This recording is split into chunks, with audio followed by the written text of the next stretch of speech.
ஒரு transgender women அப்படிங்கிறவங்க வந்து வாங்கியிருக்கிறாங்க. ஸோ அவங்க யாரு? இந்த கொஸ்டின் நேத்தே நான் வந்து டெலகிராம் குவிஸில் கேட்டிருந்தேன். இந்த கொஸ்டின் கேட்டிருந்தேன் இல்லையா? ஸோ அவங்க பேர் என்ன?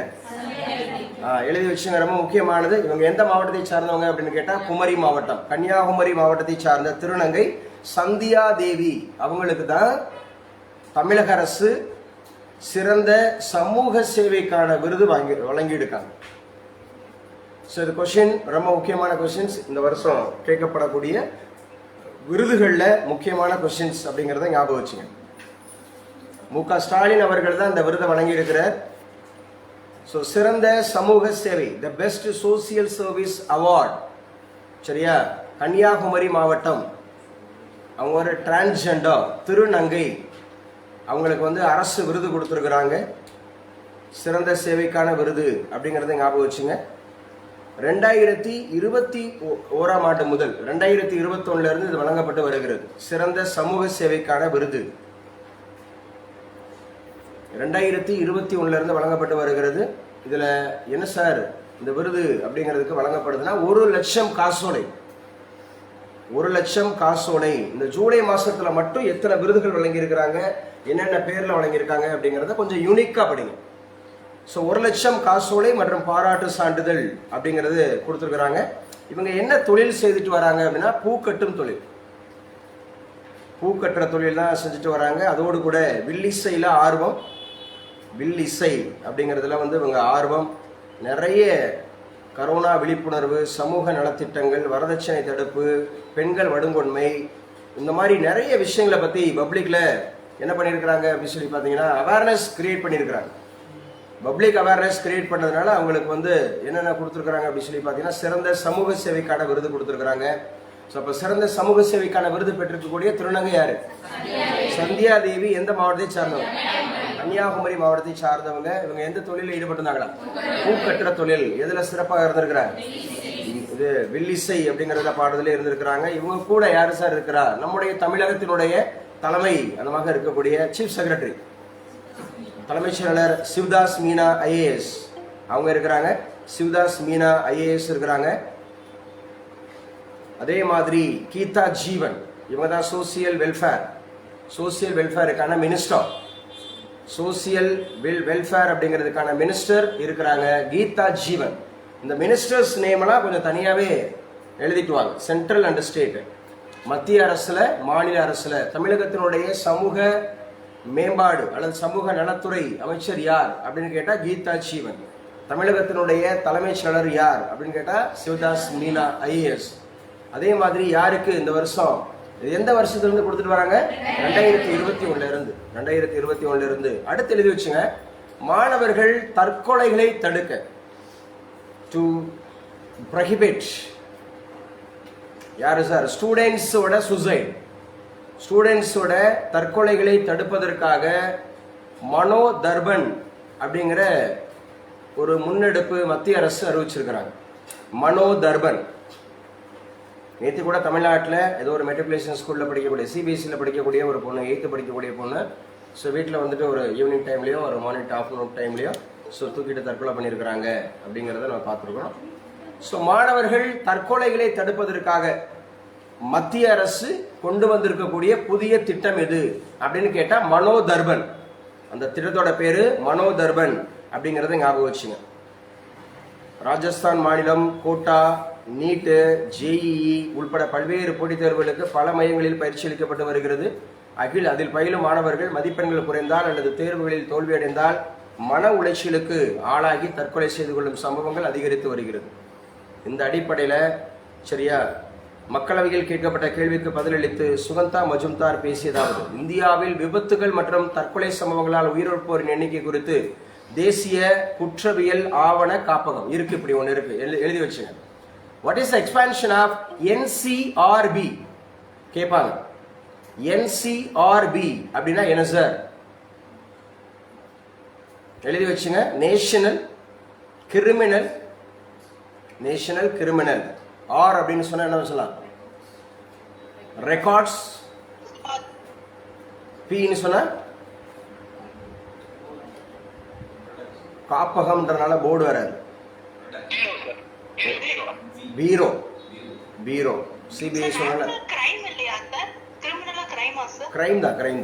ஏன்னா கிரைம் தானே போட்டு இந்த இடத்துல குற்றவியல் தானே இருக்கு, கிரைம் தான். சரியா? ஸோ கிரைம் அப்படின்னு சொல்லப்படுது, ஞாபகம் வச்சுங்க. நேஷனல் கிரைம் ரெக்கார்ட்ஸ் பீரோ, NCRB எக்ஸ்பான்ஷன் கேட்டுருவாங்க. அவங்க தான் இதுல 1.2% கேசஸ், 1.2% கேசஸ் இதுல விபத்துகளையும் தற்கொலைகள்ல மட்டும், ஆக்சிடென்ட் அண்ட் ஆல்சோ சூசைட், இது ரெண்டுல மட்டும் 1.2% வழக்குகள் அந்த மாதிரி வருது அப்படின்னு மாதிரி சொல்றாங்க. ஸோ மாணவர்களுக்கு மனநல ஆலோசனை கொடுப்பதற்காகவே ஸோ இந்த மனோதர்பன் அப்படிங்கிற திட்டம் மத்திய அரசால் வழங்கப்படுகிறது அப்படிங்கிறத பார்ப்போம். சரி, நேற்றுக்கு ஒரு ஸ்பெஷல் நம்பர் அப்படிங்கறத அனௌன்ஸ் பண்ணியிருக்காங்க அப்படின்னு பார்த்தோம். 1933 ஃபார் வாட்? ட்ரக்ஸ் அடிக்ஷன் இருக்காங்கல்ல, ட்ரக்ஸ் அடிக்ஷன் அப்படிங்கிற மாதிரி இருக்கிறவங்களுக்கு ஆலோசனை கொடுப்பதற்காக, அவங்களுடைய உடல்நலத்தை பாதுகாக்கிறதுக்காக 1933. சரி, நேத்திக்கு மன் கி பாத் அப்படிங்கிறது எத்தனையாவது நிகழ்வுல பேசியிருந்தார்? 112வது மன் கி பாத் அப்படிங்கிற நிகழ்ச்சியில அவர் எந்தெந்த காரியங்களை குறித்து பேசியிருந்தாரு, அவர் எந்தெந்த காரியங்களை குறித்து பேசியிருக்கிறாரோ அதெல்லாம் இந்தியாவினுடைய திட்டங்கள். நேத்திக்கு ஸ்ட்ராட்டஜிக்கேல இந்திய அரசாங்கத்தினுடைய திட்டங்கள் 2020 இருந்து 24 வரைக்கும் முக்கியமான யோஜனாஸ் பூரா போட்டிருக்கோம். அது யோஜனாவோட பேரு, அதோட வருஷம், அதோட இம்பார்ட்டன்ஸ். அந்த யோஜனாஸ் கம்பல்சரி ஒரு மெயின்ஸ்ல ஒரு கொஸ்டின் கேட்டுருவான். அதே மாதிரி எம்சிக்குள்ளேயும் கேட்டுருவாங்க, மல்டிபிள் சாய்ஸ் கொஸ்டின் சொல்லக்கூடிய ப்ரிலிம்ஸ்லயும் கேட்டுருவாங்க. ஒன்று அது. அதுக்கப்புறம் அறிவோம் கேக்னு சொல்லிட்டு கொடுத்துருந்தோம், கம்ட்ரோலர் அண்ட் ஆடிட்டர் ஜெனரல் அப்படிங்கிறவரை பத்தி ஃபுல் டீடைல் கொடுத்துருந்தோம், ஸ்ட்ராட்டஜிக்கே. அடுத்து பேசுமா? ரெவல்யூஷன்ஸ், இம்பார்ட்டன்ட் சயின்ஸ் ரெவல்யூஷன்ஸ், அறிவியல் புரட்சிகள், இம்பார்ட்டன்ட் சயின்ஸ் ரெவல்யூஷன்ஸ், இது எல்லாமே உங்களுக்கு எஸ்எஸ்சியில், ஆர்ஆர்பியில், யூபிஎஸ்சியில் ஸ்ட்ராட்டஜிக்கே அப்படிங்கிற பாயிண்ட்ஸ்ல கேட்பாங்க. அதோடு கூட சென்சஸ் 2021 அதுவும் உங்களுக்கு அனுப்பிச்சு கொடுத்துருக்கு. So today we have sent 4 static GK topics. Today onwards we are going to conduct a special test for static GK இண்டிவிஜுவலா. மொத்தத்திலே ஒரு 20 டாபிக் தான் இருக்கு. இன்னிலிருந்து ஆரம்பிச்சு ஒரு 20 நாள்ல நீங்க படிச்சீங்கன்னா எம்டிஎஸ் கிளியர் ஆயிரும். ஏன்னா ஆல்ரெடி நமக்கு வந்து ஆப்டிடியூட் ரீசனிங்ல கொஞ்சம் தரவா இருப்பீங்க. இங்கிலீஷ் அப்படிங்கிறது வீக்கெண்ட்ஸ்ல பிளான் பண்ணியிருக்கிறோம். அது போக நீங்க ஸ்டாட்டிக் ஜிகே அப்படிங்கிற பொறுத்தவரை நம்ம ஜிகேங்கிறது வாஸ்டா படிக்கிறோம். யூபிஎஸ்சிக்கு, டிஎன்பிஎஸ்சிக்குன்னு சொல்லி சிலபஸ் ஓரியன்டா வாஸ்டா படிக்கிறோம். ஆனாலும் யூனிக்கா படிக்கிறத மறந்துடக்கூடாது. ஸோ அதுக்காக ஸ்பெஷலா ஒரு டெஸ்ட் பிளான் அப்படிங்கிறது இன்னைக்கு உங்களுக்கு அனுப்பிச்சிடுறேன். அந்த டெஸ்ட்டை ஸ்ட்ராட்டஜிக்காக நீங்க படிச்சிடுங்க. அடுத்த வச்சுங்க, சமீபத்தில் எந்த மாநிலத்தில் 65% இடஒதுக்கீடு அப்படிங்கிறது கேன்சல் பண்ணாங்க? பீகார். பீகாரோட முதலமைச்சர் யார்? நிதிஷ்குமார். எந்த கட்சி? ஐக்கிய ஜனதா தள் அப்படிங்கிறது ஞாபகம் வச்சுக்கணும். பீகாரோட கேபிட்டல் சிட்டி எது? பாட்னா அப்படிங்கிறது. பீகாரோட முன்னாள் முதலமைச்சர் சுரேஷ். பீகாரோட முன்னாள் முதலமைச்சர் ஒருவருக்கு வந்து பாரத ரத்னா விருது வழங்கப்பட்டது. அவரோட பேர் என்ன? அவரை யோசிக்கணும். சொல்லி கர்பூரி தாக்கூர் அப்படிங்கிறவர் எந்த காலகட்டத்தில் முதலமைச்சராக இருந்தாரு பீகார்ல? அவரை பேச விடுங்க. 1989 டு 81 டு 89. 1981 இருந்து 89 வரைக்கும் சரியா கர்பூரி தாக்கூர் அப்படிங்கிறவர் பீகாரோட முதலமைச்சராக இருந்தாரு. அவர் சமூக நீதி கோட்பாடுல அதிகமா செயல்பட்டதற்கு காரணம் குறித்து அவருக்கு பாரத ரத்னா விருது வழங்கப்பட்டிருக்கு அப்படின்றத ஞாபகம் வச்சுக்கணும். சரியா? பாரத ரத்னா. உங்க பேரு சொல்லுங்கப்பா. தேவகோட்டை செல்சியாவா? செல்சியா சொல்லுங்க. ஆக்சுவலா பாரத ரத்னா விருது 2024 எத்தனை பேருக்கு வழங்கப்பட்டது? குயிக்கா சொல்லணும். நம்பர்ஸ் மட்டும் தான் கேட்கிறேன். Option A 6, option B 5, option C 4, option C 3. 5. எத்தனை பேர் கொடுத்துருக்காங்க? 5 பேருக்கு. தம்பி சொல்லுங்க. கௌதம் சொல்லுங்க. 5 பேர்ல வேகமா சொல்லணும், சத்தமா சொல்லணும். உனக்கு சொல்லக்கூடாது. 5 பேர் யார் யாரு? ஒருத்தர் கூட தெரியலையா? பாரத ரத்னா விருது 2024 ஒருத்தர் கூட தெரியலன்னா அப்புறம் எப்படி பாஸ் பண்றது? மாமா இருங்க. அம்மா இருமா. சஞ்சனா இருப்பா. Doctor MS Swaminathan. சும்மா சுவாமிநாதன் சொல்லக்கூடாது. இப்படிதான் நான் பேசுற மாதிரி தான் பேசுவாங்க இன்டர்வியூல. நான் பேசுற மாதிரி தான் பேசுவாங்க. இப்படிதான் பேசுவாங்க. ஏதோ டாக்டர் MS சுவாமிநாதன் சொல்லுப்பா. என்னப்பா சும்மா சொல்றேன்? ஏன்னா அவங்களாம் புரோட்டோகால். அவங்களாம் வந்து ஹை இல்லை, அவங்களாம் வந்து பார்த்தீங்கன்னா ஹைலி அச்சீவர். அவங்கள ஏதோ போற போக்குல சொல்லிட்டு போக கூடாது. சரியா? புரோட்டோகால்ஸ் இருக்கு, ஞாபகம் வச்சுக்கணும். பீகார்ல 65% இடஒதுக்கீடு ரத்து. ஸோ ஞாபகம் வச்சுக்கணும். டாக்டர் MS சுவாமிநாதன் கொடுத்துருக்காங்க. ஸோ அதோடு கூட வந்து பார்த்தீங்கன்னா முன்னாள் பிரதமர் யார் வாங்கியிருக்கா? நரசிம்மராவ் வாங்கியிருக்கிறார். முன்னாள் துணை பிரதமர் யார் வாங்கியிருக்கா? LK அத்வானி அப்படிங்கிறவர் வாங்கியிருக்கிறாரு.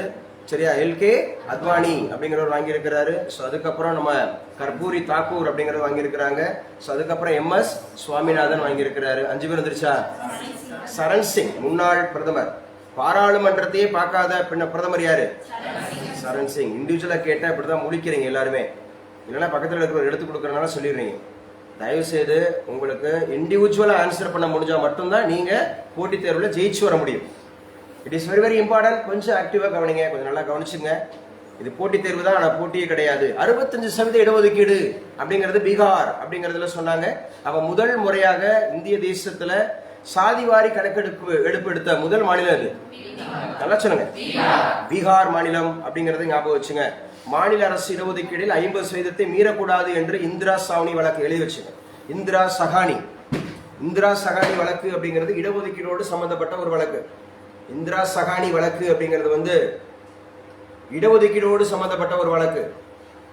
சத்யநாதன் அப்படின்னு சொல்லக்கூடியது சட்டநாதன் அப்படிங்கிறது வந்து சரியா இடஒதுக்கீடோடு சம்பந்தப்பட்ட ஒரு வழக்கு.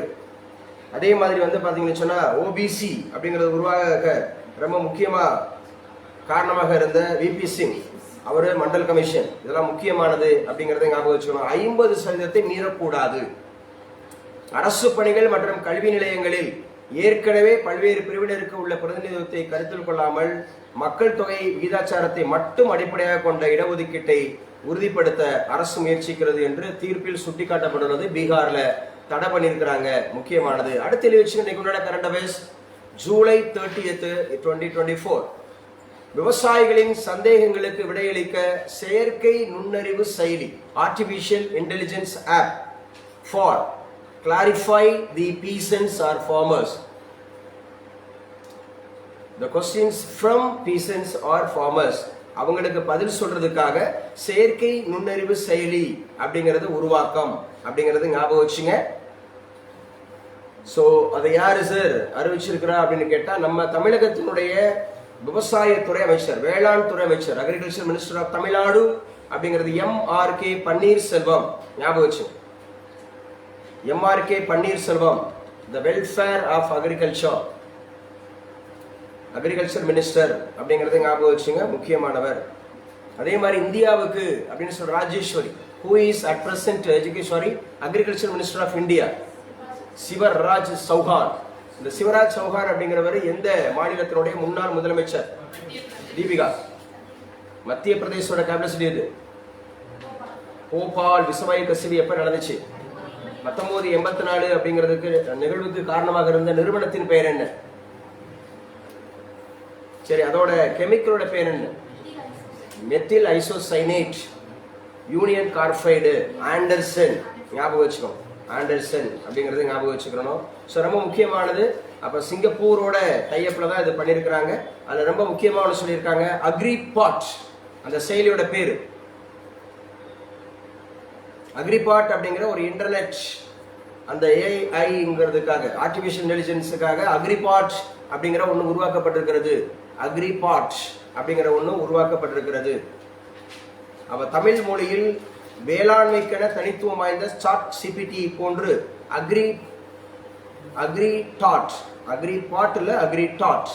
அக்ரிடாட் என்ற செயற்கை நுண்ணறிவு இணையதளம் உருவாக்குவது குறித்து விவாதிக்கப்பட்டதாக கூறப்பட்டிருக்கிறது. சிங்கப்பூர் பல்கலைக்கழகமும் நம்ம தமிழக அரசும் சேர்ந்து இந்த முடிவு பண்ணியிருக்கிறாங்க. தமிழ்லேயே உருவாக்குறாங்க அப்படிங்கறத ஞாபகம் வச்சுங்க, முக்கியமானது. அக்ரிடாட் அப்படிங்கறத ஞாபகம் வச்சு. அடுத்து என்ன சார் இன்னைக்கு உண்டான கரண்ட் அஃபேர்ஸ் அப்படிங்கிறது அடுத்து முக்கியமானது. எந்த நாடுகள் மீதும் ஆதிக்கம் செலுத்தக்கூடாது. We should not overrule any nation. ஆதிக்கம் செலுத்தக்கூடாது அப்படின்னு சொல்லி குவாட் அப்படிங்கிற கூட்டமைப்புல, குவாட் அப்படிங்கிற ஒரு கூட்டமைப்பு இருக்கு. ஆல்ரெடி நம்ம நிறைய படிச்சிருக்கோம். குவாட் அப்படிங்கிற ஒரு கூட்டமைப்பு இருக்கு. ஸோ ரொம்ப முக்கியமானது. அதற்கான கான்ஃபரன்ஸ் அப்படிங்கிறது இப்ப நடந்துட்டு இருக்கு. ஸோ எந்த ஒரு நாடும் மற்ற நாடுகளின் மீது ஆதிக்கம் செலுத்தக்கூடாது அப்படின்னு சொல்லி குவாட், இந்த குவாட்ங்கிற அமைப்பு, ஆக்கஸ் அப்படிங்கிற அமைப்பு, G8 அப்படிங்கிற அமைப்பு, G15 அப்படிங்கிற அமைப்பு, G20 அப்படிங்கிற அமைப்பு, ஏசியான்ங்கிற அமைப்பு, காமன்வெல்த் அப்படிங்கிற அமைப்பு, இந்த மாதிரி நிறைய அமைப்புகள் இருக்கு. அந்த அமைப்புகளோட கூட்டமைப்பு, அந்த அமைப்புகளில் இடம்பெறக்கூடிய நாடுகளோட பேர் தெரிஞ்சுக்கணும். சரியா? அதோட முக்கியத்துவம் தெரிஞ்சு வச்சுக்கணும். அப்ப குவாட் நாடுகளுடைய வெளியுறவு அமைச்சர்களுக்கான மாநாடு அப்படிங்கிறது நடந்திருக்கு. ஸோ ஆதிக்கம் செலுத்தி வரும் சீனாவை மறைமுகமாக சாடும் விதமாக இந்த அறிக்கை வெளியிடப்பட்டுள்ளது. இது எங்க சார் நடந்து வருது அப்படின்னு கேட்டா, ஜப்பானோட தலைநகர் டோக்கியோல. ஜப்பான் நாட்டினுடைய தலைநகர், the capital city of Japan அப்படிங்கிறதுல டோக்கியோ அப்படிங்கிற நகரத்துல தான் இந்த குவாட் அமைப்பினுடைய வெளியுறவுத்துறை அமைச்சர்கள், எக்ஸ்டர்னல் அஃபேர்ஸ் மினிஸ்டர்ஸ் அப்படிங்களுடைய மாநாடு நடந்திருக்கு. அதுல தான் பேசியிருக்கிறாங்க. சரியா? இதுல யார் யார் சார் இடம்பெற்றிருக்காங்க? குவாட் அமைப்பில் இடம்பெற்றுள்ள நாடுகள், குவாட் அமைப்பில் இடம்பெற்றுள்ள நாடுகள் மேம் அடிக்கிறீங்களா? குவாட் அமைப்பில் இடம்பெற்றுள்ள நாடுகள் India, America, Japan, Australia. India, America, Japan, Australia. Quad, அந்த குவாட் அப்படிங்கிற அமைப்பு அப்படிங்கறத ஞாபகம் வச்சுங்க. அதுல 4 நாடுகள் இடம்பெற்றிருக்கிறது. குறிப்பாக ஜப்பான் இருக்கு, ஆஸ்திரேலியா இருக்கு, இந்தியா இருக்கு, அண்ட் தென் யார் இருக்கா? அமெரிக்கா இருக்கு அப்படிங்கறத ஞாபகம் வச்சுங்க. வெளியுறவு அமைச்சர்கள் அப்படிங்கறது நடந்துட்டு இருக்கு. நம்முடைய இந்தியாவுடைய எக்ஸ்டர்னல் அஃபேர்ஸ் மினிஸ்டர் யார்? ஜெய்சங்கர். ஜெய்சங்கர் எந்த மாநிலத்திலிருந்து தேர்ந்தெடுக்கப்பட்டார்? குஜராத். எந்த அவைக்கு தேர்ந்தெடுக்கப்பட்டார்? ராஜ்யசபாவுக்கு தேர்ந்தெடுக்கப்பட்டார். உங்க உற்சாகத்தை நீங்களே செக் பண்ணிங்க. இது தேருமா தேராதா அப்படிங்கறத செக் பண்ணிங்க. சரியா? எந்த ஒரு காரியத்தையும் நம்ம செல்ஃப் இன்ட்ரெஸ்டோட செய்யல அப்படின்னு சொன்னா we cannot expect a fruitful result. நம்மளே உருவாக்கிக்கணும் அந்த செல்ஃப் இன்ட்ரெஸ்ட்ங்கிறதையும் செல்ஃப் எந்தூசியசம்ங்கிறதையும், அந்த என்ன சொல்றது ஆக்டிவ்னஸ் அப்படிங்கறத நம்ம தான் உருவாக்கிக்கணும். என்னதான் உடல் சோர்வு இருந்தாலும், என்னதான் நமக்கு கஷ்டம் கவலைகள் இருந்தாலும், சரியா, நம்ம தான் உருவாக்கிக்கணும். அப்படி தேசஸா படிக்கிறவங்க நல்ல ஆர்வமா சந்தோஷமா நல்ல செல்ஃப் இன்ட்ரெஸ்டா படிக்கிறவங்களுக்கு தான் ஒரு அந்த உழைப்புல களைப்பு தெரியாது. அதோடு கூட ரொம்ப முக்கியமானது, ஆர்வத்தோடையும் விருப்பத்தோடையும் செயல்பட்டாதான் நம்ம முன்னேற்றத்தை காண முடியும். இல்லைன்னா ஏதோ சலிப்பா ஏதோ கடமைக்கு செய்யற மாதிரி இருக்கும். நான் தான் ஏற்கனவே சொல்லியிருக்கேன்ல, கடமைக்கு செய்தால் தோல்வி, கடமையை செய்தால் வெற்றி. கடமைக்கு செய்தால் தோல்வி, கடமையை செய்தால் வெற்றி. கடமை, எனக்கு குழந்தை இருக்கு, எனக்கு பொருளாதாரம் வேணும், எனக்கு ஒரு சமுதாயத்துல ஒரு அதிகாரம் வேணும், இந்த சமுதாயத்துல ஒரு அங்கீகாரம் வேணும், நான் யாரு அப்படிங்கிறத நிரூபிக்கிறதுக்கான தருணம் இது. It is my last chance, I have no any more chances அப்படிங்கிற மாதிரி பிளான் பண்ணி கொஞ்சம் நல்லா சொன்னோம் இல்லையா, தவம் செய்யணும், தவம் இருக்கணும் அப்படின்னு சொன்ன பசங்கள்லாம் இப்ப காணும். ஏன்னா அவங்க எல்லாம் செட்டில்டு, கவர்மெண்ட் ஜாப்ல போய் செட்டில் ஆயிட்டாங்க. நான் தான் சொல்றேன்ல, தாக்கு பிடிக்கிற இனம் தான் ஜெயிக்கும். அட்லீஸ்ட் 1 இயராவது டிராவல் பண்ணும். At least 1 year. நான் சொல்றது அட்லீஸ்ட் 1 இயர். சும்மா ஒரு 3 மாசம் படிச்சுவிட்டு, 4 மாசம் படிச்சுவிட்டு, 6 மாசம் படிச்சுவிட்டு, ஒரு எக்ஸாம்ஸ்ல ஏதோ நம்ம ஒரு சில விஷயங்களை தெரிஞ்சு வச்சுக்கிட்டு நம்ம என்ன பண்ணிடக்கூடாது, அப்படியே வெளியேறிடக்கூடாது, குயிப்படிடவும் கூடாது. அதோடு கூட நம்ம தான் ஸ்ட்ராங் அப்படிங்கிற மாதிரி நினைச்சு வெளியேறிடவும் கூடாது. தாக்கு பிடிக்கணும், காத்து இருக்கணும், பொறுமையோட காத்து இருக்கணும், நீடிய பொறுமை இருக்கணும். போட்டித் தேர்வுக்கு அது அவசியம். ஆனா ஒரு சில காலகட்டத்தில் அது அப்படியே டக்குன்னு கிளிக் ஆகி போயிடும். எப்படா அப்படின்ற மாதிரி கிளிக் ஆகி போயிடும். ஒரு சில குரூப் 4 நம்ம கான்சென்ட்ரேட் பண்ணி அடிச்சிருந்திருப்போம், டஃபா இருந்திருக்கும். குரூப் 2 ஈஸியாக கிளிக் ஆகி போயிடும். சில நேரம் குரூப் 2 கஷ்டமா இருந்திருக்கும், குரூப் 1 கிளிக் ஆகி போயிடும். ஸோ சான்சஸ் இருக்கு. கொஞ்சம் ஆர்வமா சொல்லணும். இப்போ நான் பாடம் நடத்தும் போது அப்படியே ஆர்வம் இல்லாம அப்படியே மெம்முன்னு சொல்லிட்டு இருந்தேன்னா, ஒரு ஏற்ற இறக்கம் இல்லாம டீச்சிங்ல அது ரொம்ப முக்கியங்க. தம்பி சொல்லுங்க, மைக்ரோ டீச்சிங் டெக்னிக் ஒன்று படிச்சிருக்கீங்களா பிஎட்ல? அந்த வார்த்தையை உருவாக்குனது யாரு? சும்மா செக் பண்ணுங்க, தெரியலன்னா சொல்லித்தரேன். மைக்ரோ டீச்சிங் டெக்னிக் அப்படிங்கிற ஒரு வார்த்தை இருக்கு. போத் யாரெல்லாம் those who are going to teach to the students, they must சரியா follow these rules. Micro teaching அப்படிங்கிறது ஒரு 7 ரூல்ஸ் இருக்கு. First introduction of the lesson, ஒரு பாடத்தை எப்படி அறிமுகப்படுத்துறது. அதுக்கப்புறம் பார்த்தீங்கன்னா இன்டராக்ஷன், இடைவினை மாற்றம், அவரே பேசிட்டு இருக்க கூடாது. அதுக்கப்புறம் பாஸ், நிறுத்தணும், சும்மா கண்டினியூஸா பேசிட்டே இருக்க கூடாது. அதே மாதிரி இந்த ஏற்ற இறக்கம் அப்படின்னு சொல்லக்கூடிய ஏற்ற இறக்கம் இருக்கணும். அதுக்கப்புறம் வந்து பாத்தீங்கன்னு சொன்னா ஒரு கேள்வி கேட்கணும், பதில் சொன்னா பாராட்டணும், அப்படி இல்லைன்னா பரிசு அல்லது தண்டனை அது கொடுக்கணும். ஆசுபல் சொல்லியிருப்பாரு. ஸ்டோன் அப்படிங்கிறவர் தான் அந்த வார்த்தையை உருவாக்குனார். ஸ்டோன் அப்படிங்கிற டெர்மன் அப்படிங்கிறவர் தான் இந்த இன்டெலிஜென்ட் குவாஷியன் அப்படிங்கிற ஒரு வார்த்தை. Intelligent quotient. இங்க எல்லாரும் ஜெயிக்க போறது கிடையாது, எல்லாருமே இங்க காம்படிட்டர் கிடையாது. உண்மையா தெரிஞ்சுக்கிட்டா, நான் தான் சொன்னேன்ல, according to Shiv Khera, achievers do not do different things, they do in a different way. வெற்றியாளர்கள் வித்தியாசமான செயல்களை செய்வதில்லை. வித்தியாசமான செயல்லாம் கிடையாது. எல்லாருக்கும் அதே 200 கேள்விதான், எல்லாருக்கும் அதே 10 யூனிட் தான், எல்லாருக்கும் அதே 3 மணி நேரம் டெஸ்ட் தான், எல்லாருக்கும் இந்த செப்டம்பர் 14 தான் டெஸ்ட், எல்லாருக்குமே ஒரே சிலபஸ் தான். எல்லாருக்கும் தான் நான் பாடம் நடத்திட்டு இருக்கேன். ஆனா ஒரு சிலருக்கு நான் இண்டிவிஜுவலா கேட்கும்போது பதில் சொல்ல முடியல. சரியா? காரணம் என்ன சார்? இதுதான் சொல்றது, வெற்றியாளர்கள் வித்தியாசமான செயல்களை செய்வதில்லை, செயல்களைத்தான் வித்தியாசமாக செய்கிறார்கள். அதுதான் நம்ம ஸ்பெசிபிக் பண்றோம். எல்லாரும் கரண்ட் அஃபேர்ஸ் எப்படி நடத்துறாங்க, நாம எப்படி நடத்துறோம். அதுலயே டெய்லி உங்களுக்கு குறைஞ்சபட்சம் 30 அதிகபட்சம் 50 கொஸ்டின் கொடுத்துறோம். ஒரு நாளைக்கே குறைஞ்சபட்சம் 30 அதிகபட்சம் 50. அதை மறுபடியும் டெலிகிராம்ல அதுல எசன்ஸா இருக்கக்கூடிய கொஸ்டினை டெலிகிராம்ல பீஸ். நம்ம ஸ்டூடெண்ட்ஸ் 64 பேர் அட்டன் பண்ணாவே அது இருக்கும். ஆனா இது வரைக்கும் அதுல 60 பேருக்கு 50 பேருக்கு மேல அட்டன் பண்ணதே இல்லை. நம்ம ஸ்டூடெண்ட்ஸ் இப்ப படிச்சுட்டு இருக்கிற டிஎன்பிசி மட்டும் படிச்சுட்டு இருக்கிற 64 பேர் அட்டன் பண்ணா கூட இருக்கும். அதான் நான் சொன்னேன்ல, 20,000 பேர் பார்ட்டிசிபேட் பண்ணக்கூடிய ஒரு டெலிகிராம் குரூப்ல 100 பேர் தான் ஆக்டிவா செயல்படுறாங்க. இப்ப போட்டித் தேர்வுக்கு போட்டி இருக்கா இல்லையா? நீங்க இந்த ஆர்வம் குறைஞ்சதுனாலதான் இவ்வளவு நேரம் பேசிட்டு இருக்கேன். மறுபடியும் அந்த மறுபடியும் அந்த புள்ளியில வந்து நிக்கிறீங்க. கொஞ்சம் பேசுங்க. போட்டி இருக்கா இல்லையா? இல்ல. போட்டி இருக்கா இல்லையான்னு இல்ல. உண்மையா படிக்கிறவங்களுக்குள்ள மட்டும்தான் போட்டி இருக்கு. நேர்த்தியா படிக்கிறவங்களுக்கு மட்டும்தான் போட்டி இருக்கு. நேரத்தை திட்டமிட்டு படிக்கிறவங்களுக்கு மட்டும்தான் போட்டி இருக்கு. இன்னைக்கு முன்னொரு காலம் மாதிரி கிடையாது. இன்னைக்கு பயங்கர டிஸ்ட்ராக்ஷன் இருக்கக்கூடிய காலம். நான் ஒரு நியூஸ் ஸ்லைடு போட்டிருக்கேன். நாளைக்கு இந்நேரம் நான் யூனிவர்சிட்டியில பேசிட்டு இருப்பேன். அழகப்பா யூனிவர்சிட்டியில ஸ்டூடெண்ட்ஸுக்கு வந்து இன்னைக்கு பேசிட்டு இருப்பேன். ஓரியன்டேஷன் ப்ரோக்ராம் போட்டிருக்காங்க யூஜிசி ஸ்பான்சர்ல. அதுக்கு போட்டிருக்கேன், distraction is very very important. இப்போ எங்களுடைய காலங்களில் அது கிடையாது. 1980 to 90 அந்த மாதிரி காலகட்டத்தில் 10th 12th படிக்கும் போல அதிகபட்சம் டிடிங்கிற தூர்தர்ஷன் அப்படிங்கிற ஒரே ஒரு டிவி தான் இருந்துச்சு. வெள்ளிக்கிழமை மட்டும்தான் பாட்டு போடுவாங்க, சனிக்கிழமை மட்டும் ஹிந்தி படம் போடுவாங்க, ஞாயிற்றுக்கிழமை மட்டும் தான் திரைப்படம் போடுவான். இன்னைக்கு சேட்டலைட் சேனல் அப்படிங்கிறது ஏகப்பட்டது இருக்கு. இன்னைக்கு கையில வச்சுட்டு உங்களை வந்து அப்படியே நேரத்தை திருடிட்டு இருக்கான். நேரத்தை திருடுது. யாரெல்லாம் வந்து பாத்தீங்கன்னு சொன்னா இன்ஸ்டாகிராமு, டெலிகிராமு, யூடியூப், ஃபேஸ்புக்கு, இன்னும் என்னென்ன அந்த மாதிரி வித்தியாசமான விஷயங்களா இருக்கா, உங்களை நீங்களே சோதிச்சு பாருங்க. எத்தனை நேரம் ஒரு ஸ்டேட்டஸை போய் பாக்குறீங்க, எவ்வளவு நேரம் கொண்டு போய் எத்தனை பேர் லைக் பண்ணிருக்காங்க, எத்தனை பேர் பார்த்துருக்காங்க, என்னென்ன ஓடிக்கிட்டு இருக்கு, எவ்வளவு நேரம் அப்படியே அந்த ஸ்க்ரோல் பண்ணிட்டே இருக்கிறோம், எவ்வளவு நேரம் நம்ம அந்த மொபைல்ல விரல் டச் ஆகிட்டே இருக்கு.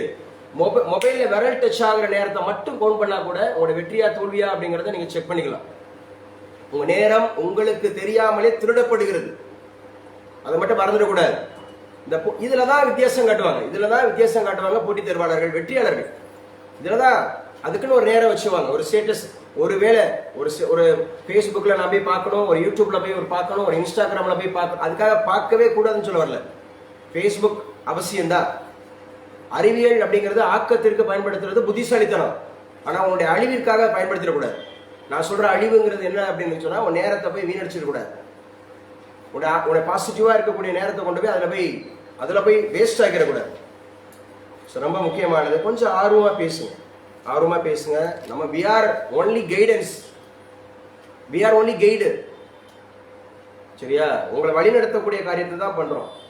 ஆனா நீங்க தான் இதை பயன்படுத்தி நீங்க இன்னும் எக்ஸ்ட்ரா ஒர்க் பண்ணணும்.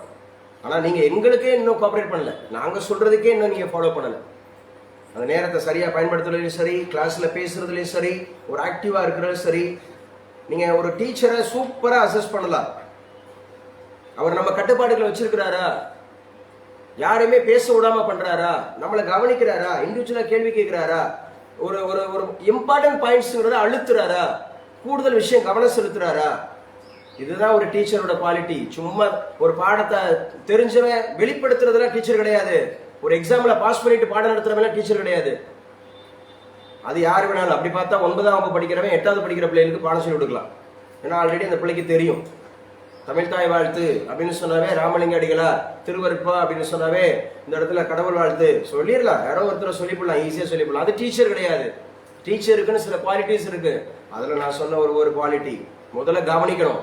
கிளாஸ் ரூமை கட்டுப்பாட்டில் வச்சிருக்கணும், ஃபெசிலிட்டேட் பண்ணணும், கூடுதல் விஷயம் பேசணும், அதிகாரப்பூர்வமாக நடத்தணும், சவுண்டு டீச்சிங் வேணும். நாளைக்கு என்ன நடத்த போறோங்கிறத முன்கூட்டியே சொல்லணும், என்ன நடத்தி முடிச்சோங்கிறத ரீகேப் பண்ணணும். சரியா? ஏதாவது ஒரு தெரியாத விஷயத்தை தெரிஞ்சுக்க முற்படணும். எல்லாம் தெரியுன்ற மாதிரி மமதியா இருக்கக்கூடாது. ஆசிரியர் ஃபெசிலிட்டேட்டராகவும் இருக்கணும், அதோட அப்சர்வராகவும் இருக்கணும். இதெல்லாம் முக்கியமானது. நிறைய என்ன சொல்லுவாங்க, அந்த நிறைய ஒராசியஸ் ரீடரா இருக்கணும். ஒராசியஸ் ரீடரா இருக்கணும். நிறைய படிக்கணும்.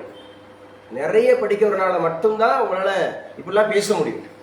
சும்மா ஓவர் நைட்ல படிச்சுட்டு வந்து அடுத்த நாள்லாம் ஒப்பிக்க முடியாது.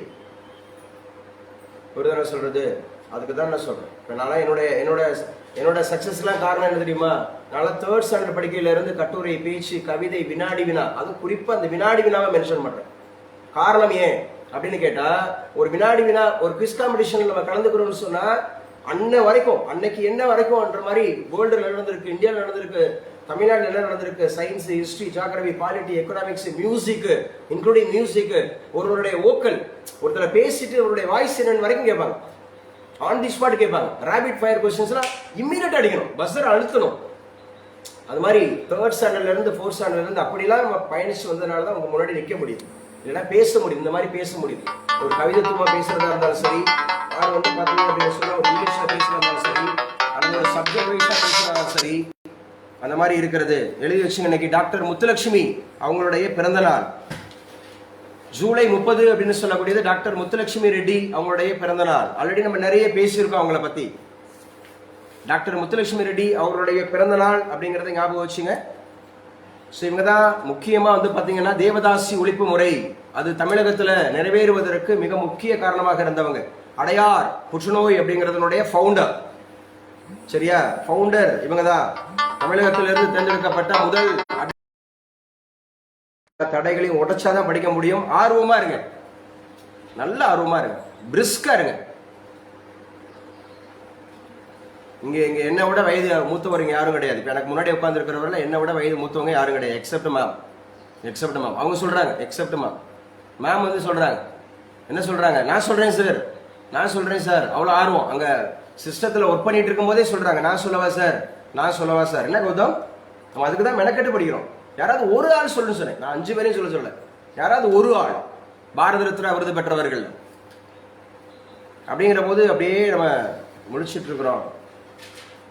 கொஞ்சம் படிங்க. ரொம்ப ஸ்பெசிஃபிக்கா இருக்கிற விஷயத்த கொஞ்சம் கவனம் செலுத்தி படிங்க. எல்லாத்தையும் ஒருத்தரால மனப்பாடம் பண்ணி வைக்க முடியாது. அது சான்ஸே இல்லை. நிஜமாவே யாராலையும் முடியாது. எல்லாத்தையும் மனப்பாடம் பண்ணி வச்சிடணும், எப்ப கேட்டாலும் சொல்லணுன்ற மாதிரிலாம் யாரும் இருக்க முடியாது.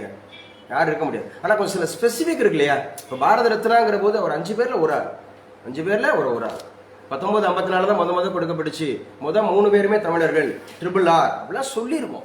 RRR, Radhakrishnan, Rajaji, Raman, sir CV. Raman, இந்த மாதிரிலாம் சொல்லியிருக்கோம்.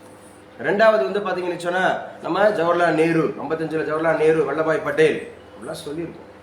அதனால ஞாபகம் வச்சுங்க, என்னென்ன சொல்லியிருக்காங்கன்னு ஞாபகம் வச்சுங்க, எழுதி வச்சுங்க. எந்த ஒரு பிற நாடுகள் மீதும் ஆதிக்கம் செலுத்தக்கூடாது அப்படின்னு சொல்லிட்டு குவாட் அப்படிங்கறத first row girls Sandhya try பண்ணுமா? அந்த குவாட் அமைப்பில் இடம்பெற்றிருக்கக்கூடிய நாடுகளுடைய எண்ணிக்கை எவ்வளவு? 4 அப்படிங்கிறது. எந்தெந்த நாடு இருக்கு? India, Australia, Japan, America, US அப்படிங்கிற 4 நாடுகள் இருக்கு. இப்ப அதோடைய வெளியுறவுத்துறை அமைச்சர் மாநாடு எங்கு நடைபெறுது?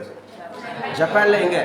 டோக்கியோ. ஜப்பானோட தலைநகர் டோக்கியோ. ஜப்பானுடைய தற்போதைய பிரதமர் யார்? தெரிஞ்சா கையை மட்டும் உயர்த்துங்க. எல்லாரும் சொல்லாதீங்க. தெரிஞ்சா கையை மட்டும் உயர்த்துங்க. 2 பேரு. வாய்ஸ்ல 2 பேருக்கு தான் தெரிஞ்சிருக்கு. ஆனா தெரியப்படுத்துறது ஏகப்பட்ட பேருக்கு. சரி, கேர்ள்ஸ்ல ஜப்பானுடைய தற்போதைய பிரதமர் யார்? கேர்ள்ஸ்ல கையை மட்டும் உயர்த்தணும்னு சொல்லியிருக்கேன்.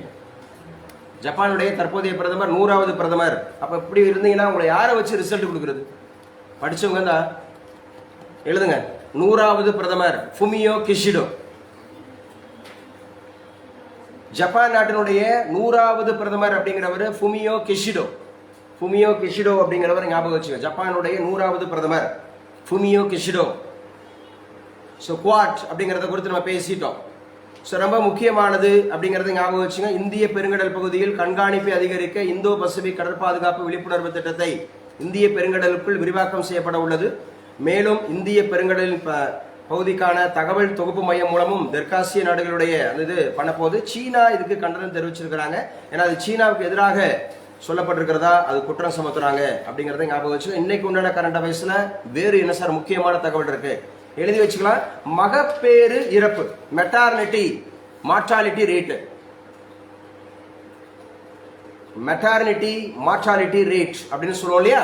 அந்த மகப்பேறு காலத்துல இறப்பு இல்லா நிலை, மகப்பேறு காலத்துல கன்சீவ் ஆயிருக்கக்கூடிய அந்த காலத்துல இறப்பு இல்லாத நிலை அப்படிங்கறத உருவாக்கணும் அப்படின்னு சொல்லி நம்முடைய சுகாதாரத்துறை அமைச்சர், தமிழ்நாட்டினுடைய பப்ளிக் ஹெல்த் மினிஸ்டர் மா சுப்பிரமணியன் அறிவிச்சிருக்கிறார். மகப்பேறு இறப்பு விகிதத்தை மேலும் குறைக்க வல்லுநர்கள் உருவாக்கப்படுகிறார்கள். சோ தாய்மார்கள் இறக்கக்கூடாது அப்படிங்கிறதுக்காக மகப்பேறு இறப்பு விகிதத்தில் 1,00,000 பிறப்புகளுக்கு 70 மரணங்கள் எழுதி வச்சுங்க. 1,00,000க்கு 70 அப்படின்னு சொன்னா 10,000க்கு அப்படிங்கிறது 7, 10,000க்கு 7 அப்படின்னு சொன்னா 1000க்கு 0.7, 1000க்கு 0.7 அப்படின்னு சொன்னா 100க்கு 007, 007 அப்படிங்கிற மாதிரி இருக்கு. இதெல்லாம் தெரிஞ்சு வச்சுக்கணும். அப்ப 1,00,000க்கு 70 மரணங்கள் நிகழ்தான். 1,00,000 தாய்மார்கள் இருக்கிறாங்கன்னா ஒரு 70 தாய்மார்கள் இறக்குறாங்க. மெட்டர்னிட்டி அப்படிங்கிற மாதிரி அந்த காலகட்டத்தில் இறக்குறாங்க. சோ இந்த இலக்கை மேலும் குறைக்கணும் அப்படிங்கிறதுக்காக சொல்லியிருக்கிறாங்க. 1,00,000 பிறப்புகளுக்கு 54ஆக குறைந்திருந்தது இறப்பு விகிதம் கடந்த ஆண்டு எழுதி வச்சுங்க. லாஸ்ட் இயர் 2023, லாஸ்ட் இயர்ல 2023ல 1,00,000 சரியா, 1,00,000 அப்படிங்கிறதுக்கு 54ஆக குறைந்திருக்கிறது. தேசிய அளவுல 70ன்னு இருக்கு. நேஷனல் ஆவரேஜ் தேசிய அளவுல 70ன்னு இருக்கு. தேசிய அளவுல 70ன்னு இருக்கு. ஆனா தமிழகம் 54ல இருக்கு. இதெல்லாம் தமிழகத்தினுடைய சாதனைகள் அப்படிங்கறத மெயின்ஸ்ல எழுதலாம். எதெல்லாம் நேஷனல் ஆவரேஜஸ் விட நம்ம சூப்பரா இருக்கிறோம். அப்ப தமிழகத்தினுடைய இறப்பு விகிதம், தாய்மார்களின் இறப்பு விகிதம் அப்படின்னு சொல்லக்கூடியது 54. இந்தியாவினுடைய இறப்பு விகிதம், தாய்மார்களின் இறப்பு விகிதம் அப்படிங்கிறது 70 அப்படிங்கறது ஞாபகம் வச்சுங்க, முக்கியமானது. அதே மாதிரி லாஸ்ட் இயர்ல தானே 54. இந்த வருஷம் அட் பிரசன்ட் தமிழ்நாட்டில் எவ்வளவு விகிதம் இருக்கு? 45.5 தாய்மார்களுடைய பிறப்பு அந்த மாதிரி இறப்பு விகிதம். ஸோ அதான் சொல்றது. ஸோ ரொம்ப ரொம்ப முக்கியமானது அப்படிங்கறத ஞாபகம் வச்சுங்க. விருதுநகர் மாவட்டம் தான் 0, ஒரு தாய்மார்களோட இறக்குறது இல்லை. அப்ப தாய்மார்களுடைய பிறப்பு இறப்பு விகிதம் அப்படிங்கிறதுல 0 நிலையை அடைந்துள்ள மாநிலம் எது அப்படின்னு கேட்டா விருதுநகர் மாவட்டம். விருதுநகர் மாவட்டம் அப்படிங்கறத ஞாபகம் வச்சுங்க. விருதுநகர் மாவட்டம் அரசு மருத்துவமனைகள்ல தான் 59% பிரசவம் நடக்கிறதா. ஒரு பெர்சன்டேஜ் பாத்தீங்கன்னா பிரசவம் அப்படின்னு சொன்னாவே 59% அப்படின்னு சொல்லக்கூடியது எங்க தானே, கவர்மெண்ட் ஹாஸ்பிட்டல்ல தான் நடக்குது அப்படின்னு சொல்லியிருக்கிறாங்க. 15வது நிதிக்குழுவின் பரிந்துரைப்படி மாநில அரசுகள் அதன் மொத்த மாநில உற்பத்தியில் 4% அளவுக்கு கடன் வாங்கலாம் என நிர்ணயிக்கப்பட்டுள்ளது. எழுதி வச்சுங்க. எவ்வளவு சதவீதம் சார் கடன் வாங்கிக்கலாம்? 4% கடன் வாங்கிக்கலாம். அது பினான்ஸ் கமிஷன், 15வது finance commission, second row. Rehana கூட சொல்லுமா, who was the 15th finance கமிஷனுடைய சேர்மன்? சிங் தான். என்ன சிங்? நந்து கிஷோர் சிங், NK சிங், நந்து கிஷோர் சிங். 14 சொல்லுமா, ஆர்த்தி ஒய் வேணுகோபால ரெட்டி. 13 சொல்லுமா, தேஷ்முகி திண்டுக்கல். 13 விஜய் கேல்கர். 12 தான் ரங்கராஜன். 11 குஸ்ரு. 10 KC பந்த். இப்படி ஏகப்பட்ட முறை சொல்லியிருக்கோம், படிச்சுங்க. அப்ப எந்த மாவட்டம் 0 நிலை அடைந்திருக்கு? விருதுநகர் மாவட்டம். 15வது நிதிக்குழு பரிந்துரை அடிப்படையில் ஒரு மாநிலம் அதனுடைய டோட்டல் உற்பத்தியில எத்தனை சதவீதம் கடன் வாங்கிக்கலாம்? 4% கடன் வாங்கிக்கலாம் அப்படின்னு சொல்றாங்க. முக்கியமானது, ஆந்திர மாநிலம் 2ஆக பிரிக்கப்பட்ட பிறகு ஆந்திரத்தில் உள்ள 7 பின்தங்கிய மாவட்டங்களுக்கு தலா 300 கோடி வழங்க வேண்டும் என்று கடந்த 2015ஆம் ஆண்டு நிதியை பரிந்துரைத்தது. இதன்படி ஆந்திரத்துக்கு இதுவரை 1750 கோடி வழங்கப்பட்டுள்ளது அப்படின்னு சொல்லியிருக்கிறாங்க நிதி ஆயோக். நிதி ஆயோக் எந்த வருஷம் உருவாச்சு? 1/1/2015. நிதி ஆயோக் அப்படிங்கிறது எந்த 2 காரியங்களை முடிவு பண்ணிட்டு பிளானிங் கமிஷன் அண்ட் என்டிசி நல்லா பேசுங்க. பிளானிங் கமிஷன் அண்ட் என்டிசி இதெல்லாம் நான் நூற்றுக்கணக்கான முறை சொல்லியிருப்பேன். திரும்ப திரும்ப எப்பப்பெல்லாம் என்டிசின்னு சொல்றோமோ, எப்பப்பெல்லாம் பிளானிங் கமிஷன் சொல்றோமோ, எப்பப்பெல்லாம் நிதி ஆயோக்னு சொல்றோமோ அப்பெல்லாம் சொல்லிட்டு இருக்கிறோம். ஆனா நீங்க அதை புதுசா கேட்குற மாதிரியே இருந்தீங்க அப்படின்னு சொன்னா ஜெயிக்க முடியாது. நீங்க ரீகலெக்ட் பண்ணணும். பரவாயில்ல சார் மறந்து போன மாதிரி இருந்துச்சு, என்ன மறுபடியும் ரிவைஸ் பண்றாரு, மறந்து போன மாதிரி இருந்துச்சு எனக்கு ரீகலெக்ட் பண்றாரு. அது நம்மளுடைய போட்டித் தேர்வுகளுக்கு வெற்றியினுடைய ரகசியம். ஒரு முறை நடத்திட்டு நீங்க எவ்வளவுதான் படிச்சிருந்தாலும் மறந்து போயிருங்க. அது தினந்தோறும் இதுதான் பரிச்சயம். தினந்தோறும் பரிச்சயப்படுத்திட்டே இருக்கணும். அந்த டெர்மினாலஜி வந்தா கூட வனராஜா அங்க என்ன பார்த்துட்டு இருக்கப்பா, பார்த்ததை சொல்லு, பார்த்ததை சொல்லு. அசாம்ல, யுனெஸ்கோல, அகோம்ல, அதோட பேர் என்ன, அகோம் அப்படிங்கறதுடைய அந்த இறப்பு புதைக்கிறாங்கல்ல, அதுக்கு ஒரு பேர் வச்சிருந்தாங்க. இங்க பாரு, அப்புறம் பாரு, வீட்டுல இருக்கும் போல ரூம்ல இருக்கும் போது ஃப்ரீயா இருக்கிற போது பாரு. என்கிட்ட இருக்கிறது 4 மணி நேரம், அதுவும் என் கண்ட்ரோல்ல இருக்கிறது 1.5 மணி நேரம் தான். 9:30 ஆரம்பிச்சேன்னா அதிகபட்சம் 11:30, 2 மணி நேரம் தான் நான் கூட இருக்கேன். அந்த 2 மணி நேரத்துல என்னால எவ்வளவுக்கு எவ்வளவு உங்களால படிச்சதை படிக்க போறத என்னால உங்களுக்குள்ள கொண்டு வர முடியுமோ அந்த அளவுக்கு முயற்சி பண்றேன். ப்ளீஸ் பாருங்க, இங்க பாருங்க, அது எப்பவுமே இருக்கும் அந்த நோட்டு உங்க கூட. 24 மணி நேரம் இருக்கு. இதுக்கு தான் மெனக்கெட்டு வந்திருக்கோம். நம்ம திருநெல்வேலியில இருந்து வந்திருக்கிறோம், திண்டுக்கல்ல இருந்து வந்திருக்கிறோம், சரியா, சென்னையில இருந்து வந்திருக்கிறோம். 24 மணி நேரம் நம்ம கையில இருக்கு. நான் உங்களை இதை எதுக்காக சொல்றேன்னா நல்வழிப்படுத்துறதுக்கு தான் சொல்றேன்.